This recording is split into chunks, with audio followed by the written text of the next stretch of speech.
Salam Nusantara bagi kita semua, selamat datang kembali di channel Ray Konoha. Siapa di antara sahabat yang nonton video ini yang sudah familiar dengan Lia Eden atau Lia Edan? Siapa? Mungkin di antara sahabat yang nonton video ini sudah familiar ya, sudah sangat sering ya mendengarkan kontroversi daripada Lia Edan ini ya. Tapi menurut saya pribadi ya, Lia Edan ini tidak Edan amat menurut saya. Tapi ada kalaunya ya. Beliau ini lahir di abad pertama. Mungkin beliau ini, kalau menurut pandangan saya pribadi ya, beliau ini salah tempat kali ya. Salah kelahiran dan terlambat dia lahirnya. Terlalu lama lahirnya. Kalau lahirnya di abad pertama, menurut saya beliau ini akan jebol menjadi nabi ya. Jadi gini guys, saya tuh ada pertanyaan yang ada di pikiran saya selama ini ya. Apa itu pertanyaannya? Bagaimana kalau di zaman abad pertama itu ada video gitu, ada HP, ada CCTV gitu, ada alat perekam. Apakah ada banyak nabi seperti sekarang ini? Jadi ada sebuah pertanyaan yang kontroversial ya. Kenapa di zaman dulu hanya ada nabi? Maksudnya kenapa hanya di zaman dulu ada nabi? Kenapa di zaman sekarang nggak ada nabi gitu? Salah satu alasan yang paling masuk akal itu karena zaman dulu itu belum ada video, belum ada HP misalnya, alat perekam, belum ada CCTV dan lain sebagainya. Jadi ini hal yang mempengaruhi kenapa zaman dulu itu banyak nabi. Coba kalau sekarang saya ngaku nabi misalnya, saya di urapi atau saya didatangi oleh malaikat misalnya, malaikat, sebut saja malaikat maksa namanya, malaikat maksa. Jadi kalau saya mengatakan seperti itu kepada teman saya, kepada khalayak luas misalnya, saya bersaksi bahwa saya ditemui oleh malaikat bernama malaikat maksa gitu. Saya dipaksa jadi nabi gitu. Pastikan saya dirujak sama netizen. Mana bukti videonya? Mana datanya? Ya kan? Tapi zaman dulu waktu abad pertama kan nggak ada yang namanya video. Jadi kalau ada orang misalnya, ada nabi misalnya mengaku bahwa dia nabi itu, ya orang percaya aja. Kalau Lia Eden ini lahirnya di abad pertama, tidak nih sekarang ini, menurut saya itu, dugaan saya itu beliau ini akan jebol ya jadi nabi, menurut saya pribadi. Karena zaman itu belum ada yang namanya HP. Orang-orang zaman itu belum terlalu skeptis kan, belum terlalu mempertanyakan apakah beliau ini benar atau tidak. Jadi kisah daripada Lia Edan ini, beliau ini mengaku ketemu dengan malaikat Jibril ya. Tapi anehnya banyak juga yang percaya. Bukan hanya orang biasa yang percaya guys, profesor, doktor, ada banyak pengikutnya, profesor, doktor. Nah, yang jadi permasalahan, kenapa di zaman sekarang, tapi saya tidak membenarkan apa yang dilakukan oleh Lia Edan ini ya. Ya saya juga nggak setuju ya, beliau ini terlalu radikal menurut saya. Karena beliau ini mempelajari semua agama digabung-gabungkan gitu. Ini kan jadi menimbulkan kontroversi ya. Jadi menurut saya yang menarik daripada Lia Edan ini, beliau ini pintar gitu, mencari pengikut gitu, meyakinkan pengikut, walaupun pengikutnya itu pintar-pintar gitu, cerdas-cerdas, orang-orang cerdas gitu, orang berpendidikan, tapi beliau ini pintar gitu meyakinkan. Bagaimana dia meyakinkan bahwa beliau ini pernah ketemu dengan malaikat Jibril gitu. Ya menurut saya itu sangat luar biasa ya, mentalnya itu luar biasa gitu, mental beliau ini, kepercayaan dirinya gitu. Tapi itu kan kita kan nggak tahu apakah beliau ini benar ketemu sama malaikat Jibril atau tidak, cuman dia yang tahu kan. Tapi setidaknya beliau ini punya percaya diri yang kuat. Tapi jangan ditiru ya, jangan ditiru. Selain itu ada beberapa pertanyaan-pertanyaan yang ada di pikiran saya gitu. Misalnya nih, waktu Nabi ketemu dengan malaikat itu, kenapa selalu di tempat sepi? Ya kan? Kita jadi curiga dong, ya kan? Kita kaum intelektual jadi curiga dong.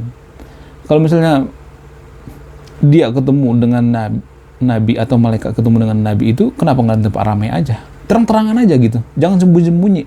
Biar jangan dicurigai, ya kan? Kalau sembunyi-sembunyi kan kita kan jadi curiga, ya kan? Jangan-jangan dia nggak ketemu. Kita kan jadi curiga. Kenapa nggak di tempat rem aja?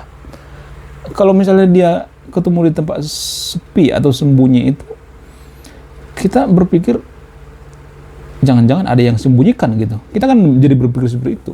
Harusnya di tempat ini dong, rame dong kan. Tuhan itu kan maha kuasa, maha adil kan, maha bijaksana. Kenapa nggak ketemu di tempat yang adil aja, di tempat yang rame gitu. Sama seperti kasus Lia Edan ini. Ya kita nggak tahu kan dia ketemu sama malaikat Jibril itu kapan, di mana gitu. Entah dia mungkin halusinasi atau skizo mungkin dia kan. Orang skizo kan seperti itu, atau orang yang suka berhalusinasi kan biasanya seperti itu. Kadang orang bisa berhalusinasi loh, misalnya di atas gunung gitu, di dalam ruangan yang sempit gitu, yang sirkulasi udara sedikit, bisa berhalusinasi loh. Bisa aja dia seperti itu kan, dia Edan ini kan. Bisa aja beliau ini berhalusinasi ketemu sama malaikat, padahal kan nggak benar ketemu kan. Karena malaikat itu kan tidak bisa diilmiahkan. Siapa coba yang bisa mengilmiahkan malaikat? Nggak ada kan. Ada malaikat itu kan tidak bisa dipertanggungjawabkan, hanya bisa diimani gitu. Menurut saya itu keimanan itu hal yang rancu ya. Jadi keimanan itu 11-12 dengan, mohon maaf ya, sesuatu hal yang tidak dipertanggungjawabkan. Contoh misalnya nih, saya mengimani ini bisa bikin saya jadi orang jenius misalnya. Air ini atau gelas ini misalnya. Jadi ini kan namanya keimanan. Kalau misalnya orang lain mengatakan bagaimana mungkin? Ya namanya keimanan, suka-suka hati dong kan. Gak bisa dipertanggungjawabkan. Jadi keimanan itu seperti itu, ya kan? Keimanan seperti itu. Maaf ya, saya skill minum ini. Jadi keimanan juga seperti itu, atau wahyu, atau ketemu sama malaikat juga seperti itu, gak bisa diilmiahkan, gak bisa dibuktikan secara ilmiah. Ada banyak sih menurut saya di agama itu yang tidak bisa dipertanggungjawabkan. Tapi masalahnya kan kalau orang luar ya, orang-orang Eropa atau orang China kan berpikir keimanan atau agama itu kan hanya sekedar budaya ya. Mereka percaya itu, tidak untuk di kehidupan nyata. Tapi yang jadi permasalahan kan di Konoha, ini kan dibawa kehidupan nyata ya. Dipraktekkan di dunia nyata. Jadi kan ini kan jadi masalah ya. Kalau misalnya banyak keputusan Konoha misalnya, negara Konoha berdasarkan ini sesuatu hal yang tidak bisa dipertanggungjawabkan, sesuatu hal yang tidak rasional, kan ini kan jadi masalah ya.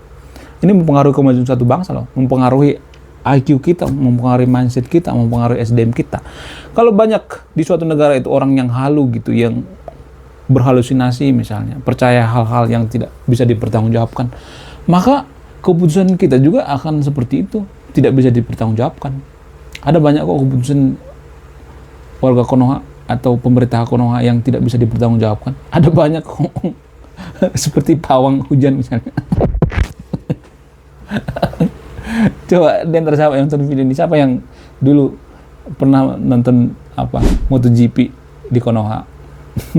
Kan ada itu ya, pawang hujan, terus diolok-olok sama itu, sama pemain MotoGP, bawa cawan, terus digini-giniin, ya kan, digini-giniin, terus diejek-ejek sama warga Konoha. Kan berpikir bahwa mereka atau pembalap itu memuja-muji bahwa Indonesia itu unik, terus punya pawang hujan gitu. Mereka berpikir, atau warga Konoha berpikir bahwa kita tuh keren, padahal kan enggak. Orang itu kan ngejek. Kenapa sih orang ini percaya sesuatu hal yang itu yang yang tidak bisa dipertanggungjawabkan, yang tidak ilmiah? Mungkin ada yang bantah, kok hujannya berhenti? Itu kan kebetulan guys, kebetulan. Sama seperti ini, misalnya nih ada dukunnya, terus dukun ini dipercaya bisa menyembuhkan penyakit. Di antara 1000 pasiennya hanya 2 yang sembuh. Itu kan namanya kebetulan ya, bukan karena pengaruh dukunnya kan. Jadi di Konoha kan seperti itu, makanya banyak orang percaya sama dukun itu. Misalnya nih ada pasiennya 1000 orang, cuman 2 orang yang sembuh, itu pun karena kebetulan. Ya namanya penyakit kan bisa aja sembuh sendiri. Karena apa? Karena detox kan. Sebenarnya tubuh kita itu kan bisa menyembuhkan penyakit kita sendiri sebenarnya. Autoimun bisa sebenarnya. Tapi nanti saya akan bahas di next video ya. Cuman kalau ada 2 orang yang berhasil, ini kan yang digebur-geburkan oleh dukun itu sendiri kan. Itu yang digebur-geburkan. Terus yang lainnya yang 998 sekian itu ini ditutupin gitu. Warga Konoha kan gitu, kalau pergi ke dukun itu, kalau berhasil digebur-geburkan, kalau nggak berhasil tetap bayar gitu, bayar sama dukunnya, tapi jangan kasih tahu ya sama yang lain, kan gitu kan ngomongnya. Jadi sama hal seperti itu. Misalnya kalau ada pawang hujan gitu, tiba-tiba hujannya berhenti, itu kan karena kebetulan. Jadi warga Konoha itu ya, saya melihat masih banyak cara berpikirnya itu tidak bisa dipertanggungjawabkan. Jadi hal inilah yang bikin negara kita tidak maju. Sesuatu hal yang tidak bisa dipertanggungjawabkan. Zaman sekarang itu zamannya dimana kita itu tidak menerima perbedaan. Jadi sebenarnya kan ini erat hubungannya dengan kita tidak bisa menerima perbedaan, termasuk perbedaan dalam beragama. Ya kalau misalnya Lia Eden ini lahirnya di abad pertama misalnya, dia mendirikan agama baru misalnya, katakanlah misalnya nama agamanya itu agama maksa misalnya, agak maksa gitu. Kitab sucinya berasal dari pasir misalnya. Bisa aja kan dipercaya sama orang kan. Ya kan kuno, banyak pengikutnya. Beliau ini dipuja-puji gitu. Bisa aja seperti itu. Karena beliau ini lahirnya bukan kecepatan, terlalu lama gitu. Kalau zaman dulu lahirnya bisa jebol. Menurut saya itu jebol beliau ini jadi nabi.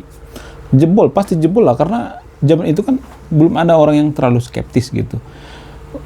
Bahwa ketemu malaikat itu harus dibuktikan secara sains. Saat itu kan orang-orang berpikirnya itu kan tidak terlalu rasional ya. Sama seperti cara berpikir warga Konoha, masih terlalu mistis gitu. Terlalu tidak bisa dipertanggungjawabkan. Masih percaya yang namanya tahayul seperti itu. Ya bisa jebol juga. Beliau ini hidup di abad pertama ya salah tempat aja gitu, salah tempatnya. Tapi kalau saya perhatikan ya, beliau ini kan Lia Edan ini tidak ada radikal-radikalnya, saya melihatnya nggak ada. Beliau ini tidak menyuruh umatnya untuk membunuh gitu, nggak melihat. Ya mungkin saja ya, karena beliau ini ya seperti saya katakan tadi itu salah tempat kali ya.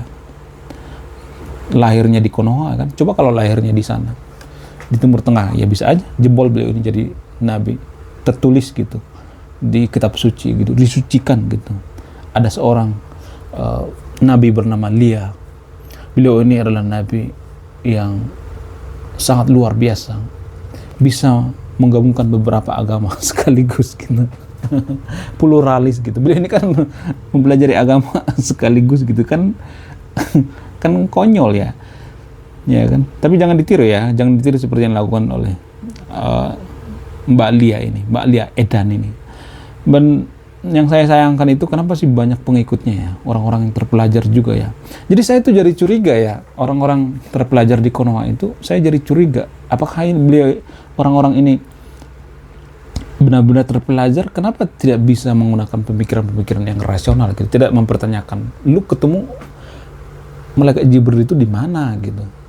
Di kamar kah, di mana gitu, apa sendiri atau ada buktinya, kan harus dibuktiin dong secara rasional. Tapi saya melihat ya banyak pengikutnya kok, banyak yang mengikuti beliau ini, orang-orang tajir gitu, orang-orang yang berpendidikan, guru besar gitu, banyak juga.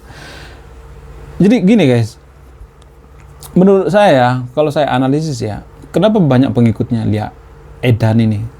Bisa saja pengikutnya itu ikut-ikutannya. Karena kalau saya teliti ya, saya suka melakukan riset kecil-kecilan ya. Banyak di antara kita beragama itu bukan karena kita memilih agama itu, bukan karena nenek moyang kita memilih agama itu. Biasanya dipengaruhi apa? Dipengaruhi karena raja-raja saat itu memilih agama A misalnya. Jadi kita juga ngikut gitu. Masyarakatnya juga ngikut. Jadi pertama itu dari rajanya biasanya.